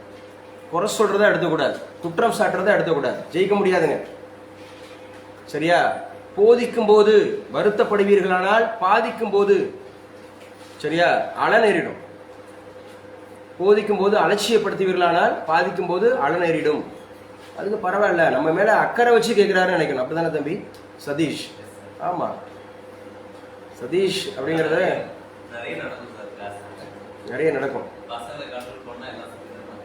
எல்லாம் as a teacher you can realize, நல்லா புரிஞ்சுக்கணும். ஏன்னா இதுவரைக்கும் நானும் அந்த ஃபீல்டில் தான் இருந்துட்டு இருக்கேன். 24 இயர்ஸாக இருந்துட்டு இருக்கேன், பிரின்சிபலாக இருந்திருக்கிறேன். டீச்சர் எவ்வளோ அலட்சியப்படுத்துவாங்க, ஸ்டூடெண்ட் எவ்வளோ அலட்சியப்படுத்துவாங்க, அதெல்லாம் தெரியும். ஆனால் அலட்சியப்படுத்துவர்களால் ஒரு விஷயத்தையும் சாதிக்க முடியாது. அலட்சியப்படுத்துறவங்க, சரியா, நல்லா சூப்பராக பரவாயில்ல, என் மேலே தான் எனக்கு தான் கேர் எடுக்கிறாங்க. அது உங்களுக்கு எப்போ தெரியுமா? நம்ம பேர் ரிசல்ட் வரும்போது தான் தெரியும். அப்பா நம்ம உழைச்ச உழைப்பு அது பயங்கரங்க, அது செமையாக இருக்கும். நான் 2002 பாஸ் பண்ணேன் RRB ஃபஸ்ட்டு. அப்போல்லாம் இன்டர்நெட் கிடையாது. அப்போல்லாம் பார்த்தீங்கன்னா ரிசல்ட் நம்முடைய மொபைலுக்கு வராது, இமெயில் கிடையாது, வாட்ஸ்அப் கிடையாது, மெசேஜ்லாம் கிடையாது. லெட்டர் கொண்டு வருவார் போஸ்ட்மேன், உங்கள் அப்பா தான் கொண்டு வந்தார். BO நான் பாஸ் பண்ண அப்பையும் அவங்க அப்பா தான் கொண்டு வந்தார். ஏஎஸ்ஓ குரூப் 2 பாஸ் பண்ணவையும் அவங்க அப்பா தான் கொண்டு வந்தார். என்னப்பா நீ லெட்டர் வந்துக்கிட்டே இருக்கு, வேலைக்கு போவியா போக மாட்டியா? நான் அப்போ சென்னையில் இருந்தேன், அப்போ நான் காரைக்குடியில் இருந்தேன். லெட்டர் ஃபுல்லாகவே மதுரை மாவட்டம் மேலூர் என்னுடைய கிராமத்துக்கு தான் போகும். என்னோட கிராமத்துக்கு போஸ்ட்மேன் தான் வாங்கிட்டு வருவார். வாங்கிட்டு வந்துட்டு, தம்பி ரெஜிஸ்டர் போஸ்ட் வந்திருக்கு, தமிழ்நாடு அரசு பணியாளர் தேர்வாணையத்திலிருந்து வந்திருக்கு. ஏதோ அவருக்கு தெரியாதுல்ல, உள்ளுக்குள்ள என்ன போஸ்ட் வந்திருக்குன்னு தெரியாதுல்ல. ஏதோ எக்ஸாம் எழுதியிருந்தியா? ஆமனே, குரூப் 2 எழுதியிருந்தனே, வந்திருக்குப்பா, லெட்டர் வந்திருக்குப்பா அப்படின்னுவார். சரியா, பசங்க எல்லாம் சொல்லுவார், இந்த பயலெல்லாம் சொல்லு, சும்மா சுற்றி எடுத்துறாங்க, விளாண்டு எடுத்துறாங்க, வச்சு எடுத்துறாங்க, எல்லாம் சொல்லு அப்படின்லாம் சொல்லுவார். அந்த அண்ணன் அவ்வளோ அந்த அக்கறை அந்த, ஏன்னா அந்த கிராமத்தை பார்த்தவர், அங்கே இருக்க சூழ்நிலைகளை பார்த்தவர். கௌதமோட அப்பா தான் சொல்கிறேன். ஒரே ஊரில் தான் வேலை பார்த்தார், அவ்வளோ நல்லா வேலை பார்த்தார், வச்சார். அவ்வளோ அக்கறை, இந்த மாதிரி நல்லா படிக்கணும், ஜெயிக்கணும் அப்படின்னு சொல்லிட்டு உங்ககிட்ட ஒப்படைச்சிடுறேன், நீ என் பிள்ளைய உருவாக்கி. அதுக்கு தான் கௌதம்னு சொல்கிறேன். அப்போ கேட்கணும். தேஷ்மிகாவோட அப்பா பார்த்துருக்கிறார். திண்டுக்கல்ல இருந்து இவ்வளோ அகாடமி, சென்னையில எல்லாமே அவ்வளோ தூரம் அகாடமி. சென்னையில இருந்து 400-450 கிலோமீட்டர் தாண்டி வந்திருக்கோம். சேலத்துல இருந்து, சென்னையில இருந்து அவ்வளோ பேர் படிக்கிறீங்க, ஓசூர்ல இருந்து படிக்கிறீங்க, நியர்பை கர்நாடகா. ஸோ அவ்வளோ தூரம் படிக்கும்போது நான் ஏன்னா தானே எடுத்துட்டு போக முடியுமா? படிக்காம போன்னு சொல்ல முடியுமா? அப்போ நான் இண்டிவிஜுவல் கேர் பண்ணணும், ஒவ்வொருத்தரையும் நான் கவனிக்கணும், ஒவ்வொருத்தரையும் கேட்கணும். அப்படிங்கிறதா உங்க அப்பா கவனிக்கிறாரு, வனராஜாவோட அப்பா கவனிக்கிறாரு, ஸ்டேட்டஸை பூரா பார்க்குறாரு. ஏன் என் பிள்ளை பேர் வரலேங்கிறாரு. ஒரு மார்க் நான் போட, அதில் தம்பி அன்னைக்கு எழுதாம விட்டுட்டேன் அந்த எக்ஸாமை, அவர் பார்த்துருக்கிறாரு.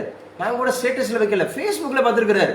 சார் நான் பார்த்தேன் மார்க் போகிறேன், அதில் வனராஜா பையனோட, உங்களை நம்பி தானே சார் விட்டு வந்திருக்கேன். அப்படி சொல்லும்போது சுருக்குனுது.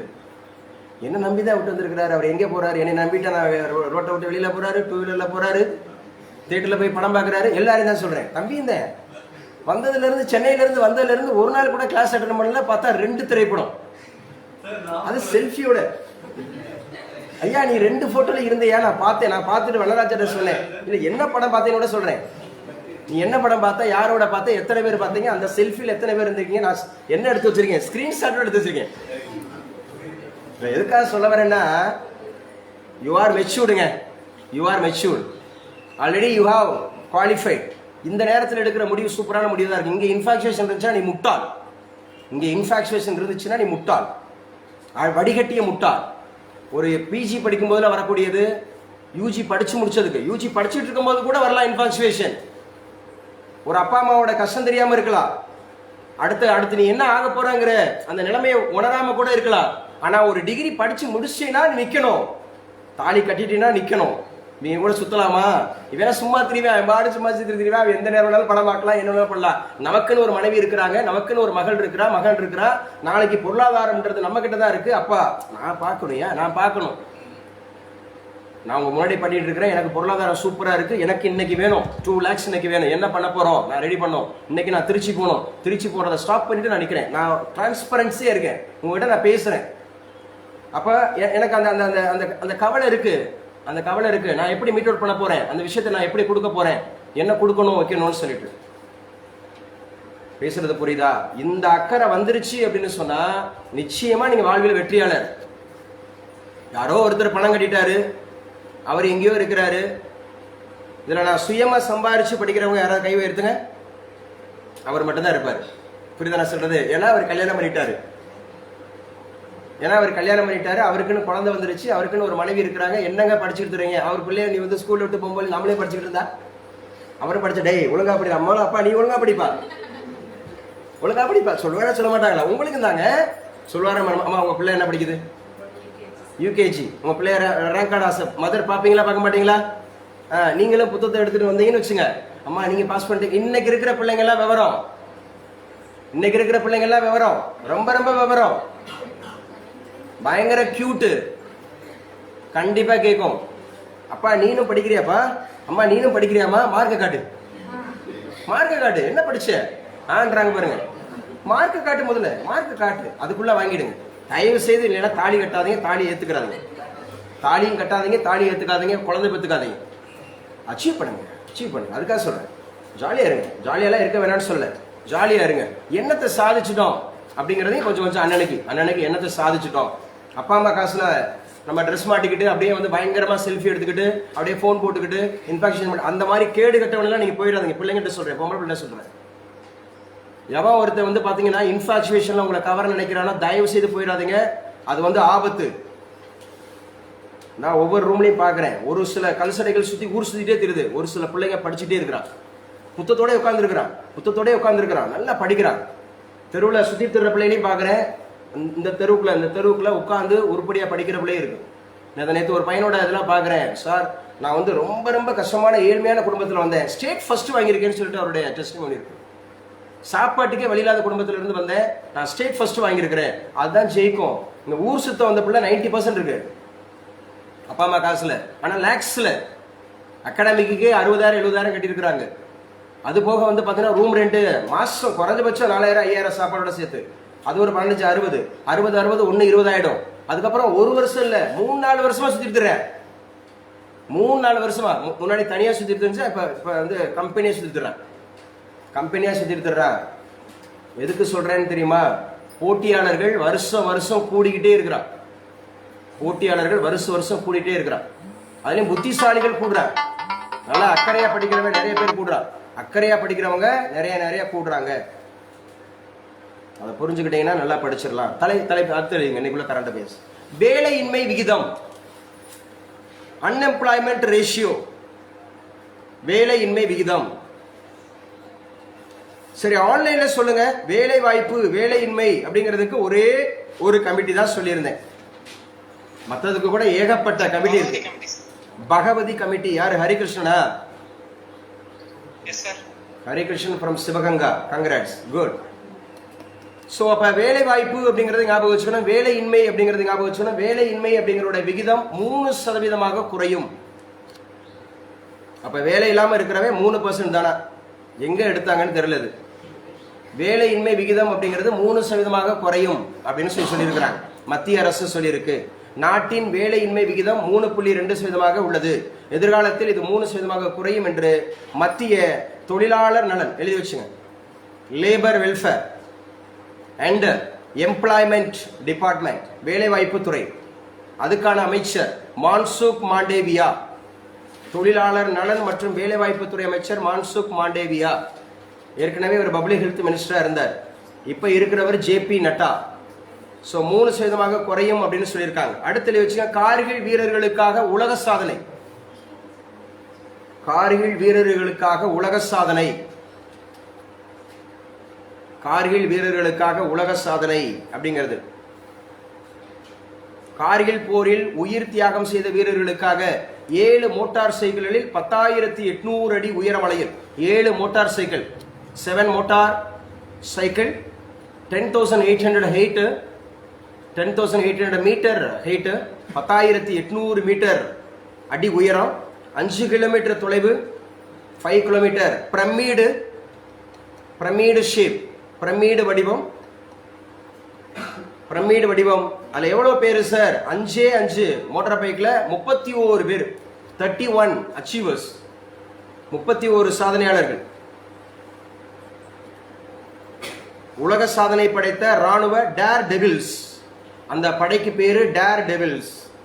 டெவில் அப்படின்னாவே பிசாஸ், கோஸ்ட்னா பேய், பிரெட்டுனா குட்டி பிசாஸ், இப்படிலாம் வார்த்தை இருக்கு. கோஸ்ட்னா பேய், டெவில்னா பிசாஸ், இன்னொன்று பிரெட்டுன்னு இருக்கு, PRET பிரெட்டு அப்படின்னா குட்டி பிசாஸ்னு அர்த்தம். ஓகே, இது டேர் டெவில்ஸ். டேர் டெவில்ஸ் அப்படின்னு சொல்லக்கூடிய 31 சாதனையாளர்கள் 5 கிலோமீட்டர் தொலைவுக்கு 10,800 மீட்டர் உயரத்தில் 7 மோட்டார் சைக்கிளில் பிரமிடு போன்று ஒரு தோற்றத்தை ஏற்படுத்தியிருக்கிறாங்க அப்படிங்கிறத ஞாபகம் வச்சுங்க.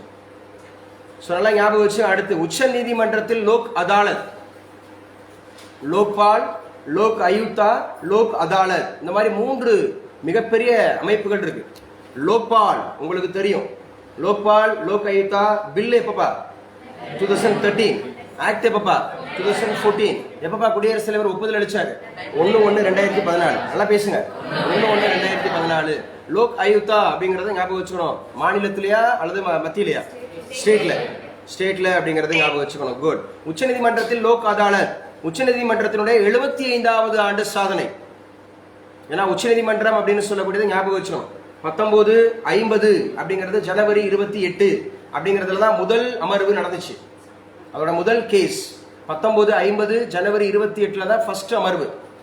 அப்போ உச்சநீதிமன்றத்தினுடைய 75 ஆண்டுகள் சேவைகளை நினைவு கூறும் வகையில் உச்சநீதிமன்ற நீதிபதியின் அமர்வில், தலைமை நீதிபதியின் அமர்வில் சிறப்பு லோக் அதாலத் அப்படிங்கிறது நடந்துச்சு. கிட்டத்தட்ட 2 மணிக்கு விசாரணை தொடங்கும். முதல் முறையாக உச்சநீதிமன்றத்துக்குள் புகைப்படம் எடுக்க அனுமதிக்கப்பட்ட தெரிவிச்சு. இதுவரைக்கும் ஒரு முறை கூட உச்சநீதிமன்றத்துக்குள்ள புகைப்படம் எடுக்க அனுமதி இல்லை.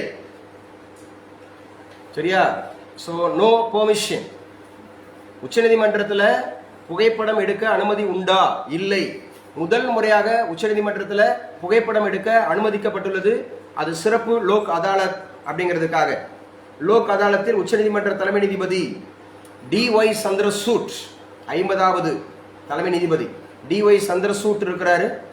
பாரதி வாலா இருந்திருக்கிறாரு. பாரதி வாலா, மனோஜ் மிஸ்ரா இருந்திருக்கிறாரு. கபில் சிபல் இருந்திருக்கிறார். கபில் சிபல் தான் தற்போது என்ன பொறுப்புல இருக்கிறார்? அனைத்து இந்திய வழக்குரைஞர்கள் சங்கம். கபில் சிபல் அனைத்து இந்திய அந்த வழக்குரைஞர்கள் சங்கம் அதுல தான் இருக்கிறாரு. ரொம்ப ரொம்ப முக்கியமானது. இன்னைக்கு உண்டான கரண்ட் அஃபேர்ஸ் ஓவர். சரியாக 50 நிமிஷம் உங்களை வழிநடத்தி, உங்களை திட்டி, உங்களை சரிப்படுத்தி கரண்ட் அஃபேர்ஸ் நடத்தி முடிக்கிறதுக்கு 50 நிமிஷம் ஆயிருக்கு. 50 நிமிஷம் அப்படிங்கிறது ஆயிருக்கு. சொல்லுங்க, உச்சநீதிமன்றத்தினுடைய பார்ட் என்ன? 5 ஆர்டிகல் என்ன? 124, 147. உச்சநீதிமன்றத்தினுடைய தலைமை நீதிபதி, முதல் தலைமை நீதிபதி யாரு?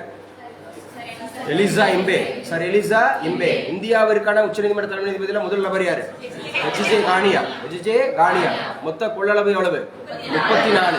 மொத்த கொள்ளளவு எவ்வளவு? 34. தற்போது இருக்கிறது எத்தனை பேரு? 34. தலைமை நீதிபதி எத்தனை பேரு? ஒருத்தர். நீதிபதிகள் எத்தனை பேரு? 33 பேர். கொலீஜியம் எந்த வருஷம்? 1993. கொலீஜியம் எதற்கானது? ரெக்கமெண்டேஷன். நீதிபதிகளை ரெக்கமெண்டேஷன் பண்ணக்கூடிய அமைப்பு. NHRC எந்த வருஷம்? 1993. 1993. மேம் நான் பேசிட்டு இருக்கும்போதே அனுப்பிடுங்க, சும்மா ராவா அனுப்புங்க, எதுவுமே பண்ண வேணாம், வாட் இஸ் வாட்னு அனுப்புனா கூட போதும், அப்புறம் நம்ம ரெடி பண்ணி அனுப்பிக்கலாம். ஸோ நல்லா ஞாபகம் வச்சுக்க, முக்கியமானது இந்திய அரசியலமைப்பு சட்டம் அப்படிங்கிறதுல உச்சநீதிமன்றம் அப்படிங்கிறது ரொம்ப முக்கியமானது. It is an apex court of India, it is an apex court of India அப்படிங்கிறத சொல்லுவாங்க. ஸோ ரொம்ப ரொம்ப முக்கியமானது, நல்லா படிச்சுங்க. ஸோ ஓவரால் என்ன சொல்லியிருக்காங்க அப்படிங்கிறத நல்லா கவனிச்சுங்க, கிளாஸில் நடத்தினதை நல்லா படிங்க, சரியா? ஸோ உங்களுக்கு அனுப்பிச்சு கொடுத்துட்டேன். கரண்ட் அஃபேர்ஸ் சரியாக 50 நிமிஷம், அட்லீஸ்ட் ஒரு 50 தகவல், அட்லீஸ்ட் ஒரு 50 கொஸ்டின் உங்களால் உருவாக்க முடிஞ்சு நான் இன்னைக்கு பேசுனதுல. தயவுசெய்து நான் பேசுனதெல்லாம் போய் பாருங்க. ஒரு 3 மாதம் மெனக்கெடுங்கப்பா, 3 மாதம் மெனக்கெடுங்க. விடிய காலம் 5 மணிக்கு எந்திரிங்க, உடல் சோர்வாக இருந்தாலும் வச்சாலும் கொஞ்சம் நல்லா கவனப்படுங்க.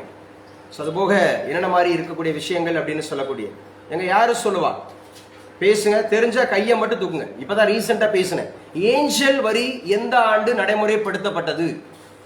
Question number 1. Exactly correct, please clap for her hand.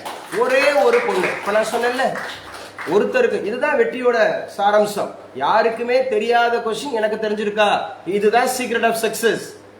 இதுதான் அந்த செப்டம்பர் 14 நிகழ போறது, சரியா? எல்லாருக்கும் தெரிஞ்ச கொஸ்டின் எனக்கு தெரிஞ்சிருக்கு அப்படின்னு சொன்னா அது புத்திசாலித்தனம் கிடையாது. மற்றவனுக்கு தெரியாத கொஸ்டின் எனக்கு தெரிஞ்சிருக்குன்னு சொன்னாதான் நீ கட்டாவுகள் உடைய முடியும். அப்ப ஏஞ்சல் வரி, ஏஞ்சல் டாக்ஸ் அப்படிங்கிறது 2022 அப்படிங்கறது ஞாபகம் வச்சோம். 2012. அப்ப ஏஞ்சல் டாக்ஸ் அப்படிங்கிறது எதற்கானது? தெரிஞ்ச கை வருதுங்க. ஏஞ்சல் டாக்ஸ் இதுக்கு தான் சார், இந்த கேட்டகரி தான் சார் ஏஞ்சல் டாக்ஸ். ஆனா பேசியிருக்கோம், அன்னைக்கு பட்ஜெட் பேசும்போது அவ்வளவு விஷயம் பேசியிருக்கேன். சொல்றது யாருப்பா? பிரவீனா? வெறும் காத்து தான் வருது பிரவீன். சொல்லுங்க பிரவீன். Exactly correct. இந்த வார்த்தை, ஒரு வார்த்தை ஸ்டார்ட் அப்ஸ் அப்படின்னு ஒரு வார்த்தையை பயன்படுத்திட்டாவே முடிஞ்சு போச்சு இன்டர்வியூல. ஸ்டார்ட் அப்ஸுக்கு யாரெல்லாம் சீட் கேபிட்டல்னு சொல்லுவோம். சீட் கேபிட்டல் என்டர்பிரனர் போடுறாருல, அடுத்த போய் இன்வெஸ்ட்மெண்ட் போடுறாருல, அதை வந்து பண்றதுக்காக, அவங்கள ஊக்குவிக்கிறதுக்காக கொண்டு வரப்பட்ட வரி தான் ஏஞ்சல் வரி, ஏஞ்சல் டாக்ஸ். இப்போ இது தெரியலனா நீங்க ஒரு 2000 பேருக்கு நீங்க பின்னாடி போயிருவீங்க. இந்த கேள்வி கேட்டிருந்து ஒருவேளை அந்த கொஸ்டின் உங்களுக்கு தெரியாம இருந்தா தெரிஞ்சவன் பூரா கட்டாப்பில் வந்துடுவேன், தெரிஞ்சவன் பூரா கட்டாப்பில் வந்துடுவேன், நமக்கு தெரியாம போயிடும். அப்ப ஏஞ்சல் நம்ம அகாடமிக்ல 2 பேருக்கு தெரிஞ்சிருக்கு பாரு. அப்ப 2012 அறிமுகம் செய்யப்பட்ட ஆண்டு. ஏஞ்சல் அப்படிங்கறது டாக்ஸ், ஸ்டார்ட் அப்ஸ், அந்த சீடு கேபிட்டல், என்டர்பிரனர் அப்படிங்கிறது அனுப்பிச்சிங்களாமா? எங்க நான் வேகமா இன்னைக்கு நடத்துனதுல இருந்து என்னென்ன கேள்விகள் கேட்டிருக்காங்க அப்படிங்கறத ஒரு ரிவிஷன் ஆடியோ ஃபைலா உங்களுக்கு அனுப்பிச்சு கொடுத்துறேன். ரிவிஷன் ஆடியோ ஃபைலா அனுப்பிச்சு கொடுத்துறேன். அதுக்கப்புறம் நம்ம பார்க்கலாம் இன்னைக்கு என்ன சார் அப்படிங்கிற மாதிரி நம்ம ஞாபகம் வச்சுக்கலாம். கொஞ்சம் குயிக்காக சொல்லுங்க பார்ப்போம். என்ன சார் அப்படின்னு சொன்னா, கொஸ்டின் பேப்பர் இன்னைக்கு நடத்தின ஜூலை 30ஆம் தேதி கேட்கப்பட்ட கரண்ட் அஃபேர்ஸ் வினா விடை வடிவில். நம்மதுலயுமே வந்து பாருங்களேன், ஃபேஸ்புக்கில் ஒரு 20,000 பேருக்கு மேலே இருக்கிறாங்க. ஆனால் உண்மையாகவே அதை ஒருத்தர் தான் லைக் பண்ணுறாரு, அல்லது 2 பேர் லைக் பண்ணலாம். ஒருத்தர் அல்லது 2 பேர். அறிவுபூர்வமான விஷயங்கள் இங்கே பார்க்கறது ரொம்ப ரொம்ப கம்மி. ஆனால் நான் இன்ஸ்டாகிராமில் நம்ம இதில் ஒரு பையன் வந்தான்ல, அவன்கிட்ட போட்டிருக்கேன், கிட்டத்தட்ட 6,000 பேர் பார்த்துருக்கான். சும்மா ஒரு பாட்டை போட்டுவிட்டு ஒரு நடந்தது வச்சது எல்லாம் பார்த்தீங்கன்னா 6,000 பேர் 7,000 பேர். இங்கே அறிவுபூர்வமான விஷயம் பேசியிருக்கோம் பாருங்க. ஆக்கஸ் பற்றி பேசியிருக்கோம், குவாட் பற்றி பேசியிருக்கிறோம், எது புத்திசாலித்தனத்தை பற்றி பேசியிருக்கிறோம், வாழ்க்கையில் எது வந்து உன்னை முன்னேற்றத்தை பற்றி பேசுகிறோன்னா ஒரு ஆள் அவரு கூட போனா போது இந்த ஒரு இதை தட்டி விடுவோன்னு பார்த்துருப்பாரு போல, இல்லை மறந்துட்டு வந்திருப்பாருன்னு நினைக்கிறேன், தெரியாமல் வந்திருப்பாருன்னு நினைக்கிறேன். இன்னொன்று அந்த கிராட்டிடியூடு மிஸ் ஆகுது. இன்னைக்கு ஒரு விஷயத்த பார்க்குறோம் வைக்கிறோம், நன்றி சொல்லுகிற உணர்வுலாம் இன்னைக்கு நிறைய பேருக்கு இல்லாமல் போச்சு. நன்றி சொல்கிற உறவு அந்த உணர்வே இல்லை. சொல்லுங்க, சர்வதேச நட்பு தினம் இன்னைக்கு தானா? ஜூலை 30 இன்டர்நேஷனல் ஃப்ரெண்ட்ஷிப் டே என்னைக்கா? ஆனால் இன்னைக்கு இது எல்லாரும் வச்சிருப்பேன், இன்னைக்கு இதை எல்லாரும் வச்சிருப்பேன். ஆனால் இன்னைக்கு முத்துலட்சுமியோட பிறந்ததுன்னு தெரியுமா? ஒரு வகை வச்சிருக்க மாட்டேன், நிச்சயமா ஒரு வகை வச்சிருக்க மாட்டேன். ஸோ இன்டர்நேஷனல் அப்படிங்கிறத ஞாபகம் வச்சுங்க. நட்பு தினம் ஜூலை 30. இப்போ டாக்டர் முத்துலட்சுமியோட பிறந்த தினம் எப்ப? ஜூலை 30. சிறப்பான சமூக சேவை செய்ததற்காக விருது வாங்கிய திருநங்கையோட பேர் என்ன? சந்தியா தேவி. சந்தியா தேவி எந்த மாவட்டத்தை சார்ந்தவங்க? கன்னியாகுமரி மாவட்டத்தினுடைய கேபிட்டல் சிட்டி எது? நாகர்கோவில். தம்பி சொல்லுங்க.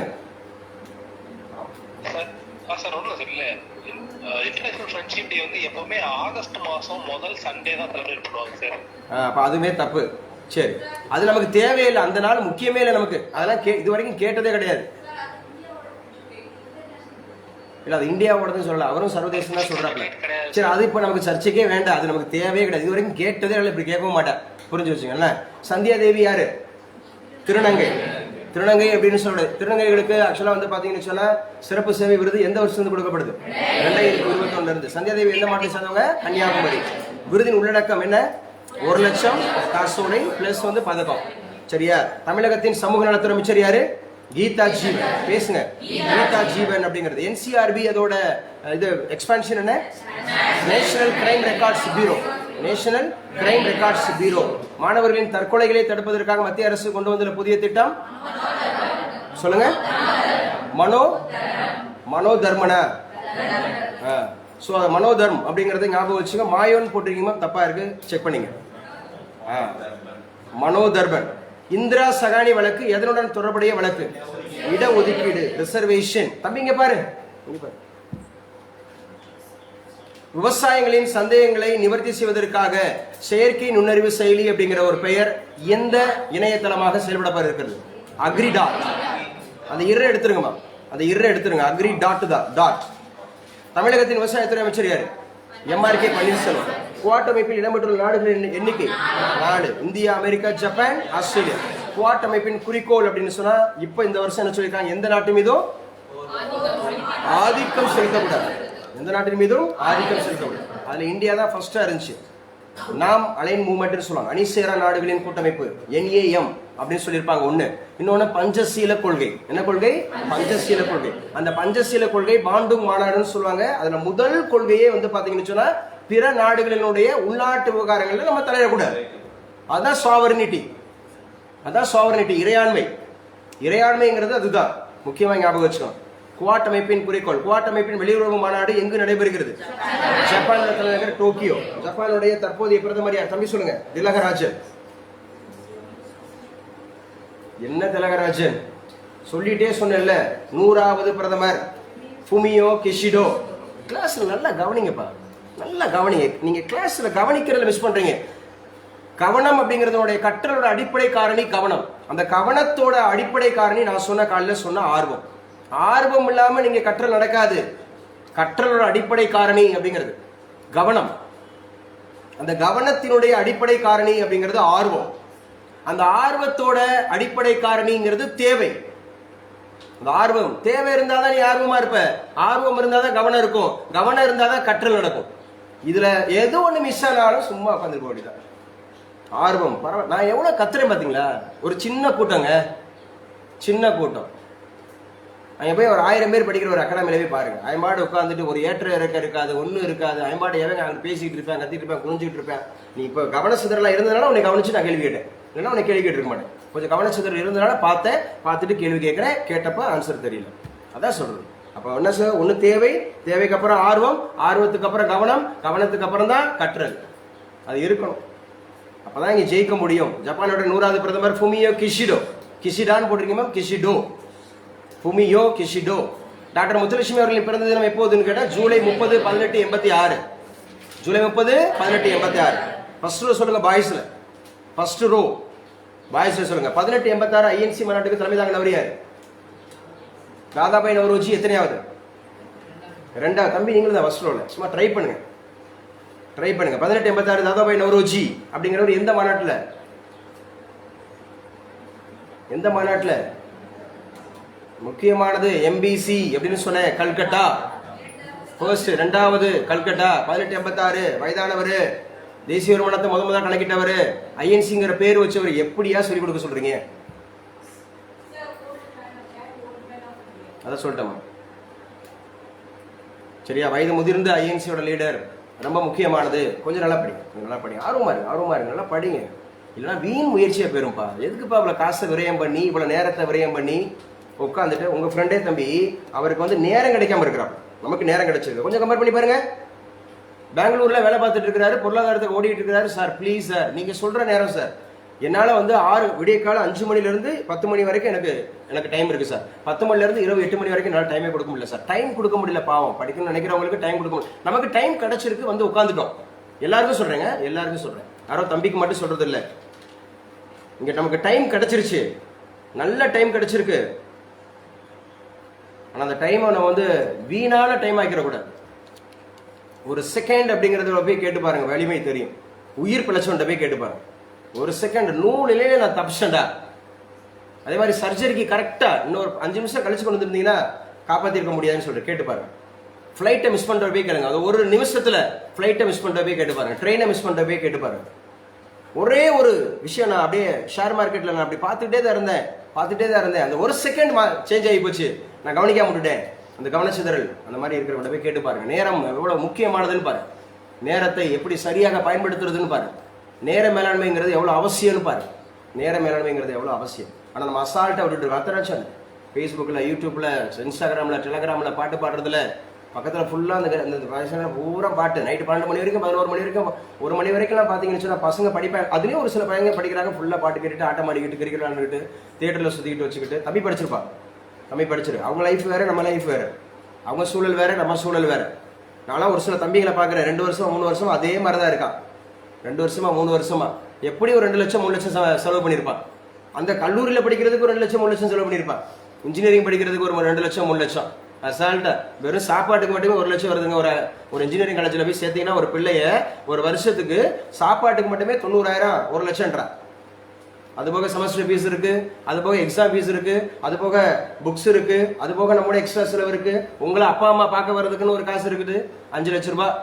அப்புறம் காம்படிட்டிவ் எக்ஸாம்ஸுக்கு ஒரு 5 லட்சம் ரூபாயா? நான் சொல்றேன்ல, வெறும் 18,000 பாஸ் ஆகிட்டு ஓடுன்னு சொல்றேன். வெறும் 18,000 வீட்டில இருந்தே படின்றேன். வீட்டில இருந்தே படி. இந்த இப்ப நான் பேசுறது தானே அங்க அந்த பொண்ணு சந்தியா கேட்டுட்டு இருக்கு, சாரி சஞ்சனா கேட்டுட்டு இருக்கு, சரியா? பிரீத்தி எங்க சென்னையில இருந்து கேட்டுட்டு இருக்காங்க, நிகில் திண்டுக்கல்ல இருந்து கேட்டுட்டு இருக்கிறான். எல்லாருக்குமே நம்ம பேசுறது தானே. இங்க வந்துட்டோம்னா இன்னும் கொஞ்சம் எக்ஸ்ட்ரா கேர் கொடுக்கணுமா இல்லையா? இங்க வந்துட்டோம், நம்ம முகத்தை பாக்குறோம், பக்கத்துல வந்து தங்கி இருக்கிறோம்.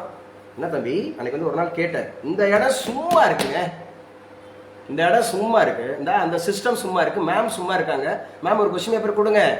உங்களே நம்ம சொல்றேன், ஆர்த்தி தீபிகாலாம் சொல்றேன், புரியுதா? ரூம்ல போய் உட்காந்துக்கிட்டு இருக்கிறத விட இந்த அகாடமி இந்த அளவுக்கு அழகா இருக்கு. ஒரு ஸ்டடி சர்க்கிள் ஃபார்ம் பண்ணலாம். இங்க வைஃபை இருக்கு, லைப்ரரி இருக்கு, அவ்வளவு புத்தகங்கள் இருக்கு, நான் படிச்ச புத்தகங்கள் இருக்கு, நான் ப்ரிப்பேர் பண்ண புத்தகங்கள் இருக்கு, இது வரைக்கும் படிச்சு போனவங்க புத்தகங்கள் பூரா இருக்கு, எழுதின மெயின்ஸ் பேப்பர் கிடக்கு, எழுதினவங்க எடுத்து அடிச்சிங்கன்னா இதுதான். ஏதோ வந்தோம், 10 மணிக்கு வந்தோம், ஒரு 11:30 மணிக்கு பிரேக் விட்டாங்கன்னா அப்படியே மறுபடியும் ஒரு அரை மணி நேரம் 3/4 மணி நேரம் ஊர் சுற்றிட்டு வருவோம், பாடம் நடத்திடுவாங்க. நான் உங்களை பேசுறதெல்லாம் உங்களுக்கு எப்படி இருக்குன்னு சொன்னா, ஏதோ என்னடா அவங்க இசை அப்படின்ற மாதிரி இருக்கும். நாளைக்கு செப்டம்பர் 14ஆம் தேதியே நீ இழுத்து மூடிடலாம். செப்டம்பர் 14ஆம் தேதியே ஐயா போச்சுடா, முடிஞ்சுடா, பெட்டர் லக் நெக்ஸ்ட் டைம் டான். அதுக்கப்புறம் ரிசல்ட் வரும்போது உங்க பேர் வரலைன்னா சீச்சி இந்த பழம் பிடிக்கும் காசு வாங்கிட்டு போட்டிருப்பாங்க. ஆனா பாருங்க, நம்ம அகாடமிலே பாஸ் பண்ணவங்களாம் நான் வருஷம் காமிச்சுக்கிட்டே இருக்கேன்ல, இவரெல்லாம் போயிருக்காரு, இந்த துறையில போயிருக்காரு, இவர் இந்த இதெல்லாம் பாஸ் பண்ணியிருக்காரு காமிக்கிறேன். சொல்லுங்க டாக்டர் முத்துலட்சுமி பிறந்தது என்ன வைப்ப வருஷம்? எங்க வந்து அவங்க மருத்துவமனை அடையார் அப்படிங்கறதுல மருத்துவமனை, சரியா? தமிழக சுகாதாரத்துறை அமைச்சர் யாரு? மா சுப்பிரமணியன். தமிழகத்துல இந்த மாதிரி தாய்மார்களுடைய இறப்பு விகிதம் எவ்வளவு இருக்கா? 54. 54ங்கிறது எந்த வருஷம்? லாஸ்ட் வருஷம் 2023. இப்ப 2024 45. என்னங்க 45? இந்தியாவோட சராசரி எவ்வளவு? 70 அப்படிங்கிற தாய்மார்கள் இறப்பு இல்லாத மாவட்டம் எது? விருதுநகர். மத்திய தொழிலாளர் நலன் மற்றும் மேலாண்மை துறை வேளாண்மை விகிதம் அளவு எத்தனை சதவீதமா குறையுமா? 3% குறையும். எத்தனை சதவீதமா குறையும்? 3% குறையும். இப்ப எத்தனை சதவீதமா இருக்கா? 4% இருக்கா? சைக்கிள்ல எத்தனை பேர் போனாங்க? மோட்டார் சைக்கிள்ல 31 பேர். எவ்வளவு அடி உயரத்துல? 10,800 அடி உயரத்துல. எத்தனை மோட்டார் சைக்கிள்ல? 7 மோட்டார் சைக்கிள்ல. சோ அதோடைய தீம் என்ன? அதோடைய பேரு டேர் டெவில்ஸ். Dare devil's. உச்சநீதிமன்றத்தினுடைய முதல் அமர்வு எப்ப நடைபெற்றது? 1950 ஜனவரி 28. முதல் அதமாக போட்டோகிராஃப் எப்ப எடுக்கப்பட்டது? இப்பதான். எப்ப? ஜூலை 29. ஜூலை 29. ஏன்னா நேற்றைய செய்தி தானே இன்றைய செய்தித்தாள், நேற்றைய செய்தி தான் இன்றைய செய்தித்தாள், சரியா? அதனால 29 ஞாபகம் வச்சுக்கணும். புகைப்படம் எடுக்க அனுமதி கிடையாது. இப்பதான் முதல் முறையா எடுத்திருக்கிறாங்க. ஓகே, சூப்பருங்க. 26 கொஸ்டின் எடுத்திருக்கிறாங்க. போத் நேத்துல இருந்து நம்ம வந்து ஒரு புது விஷயம் என்னன்னா, பைலிங்குலா கொடுத்துட்டு இருக்கோம், போத் இங்கிலீஷ் அண்ட் தமிழ்.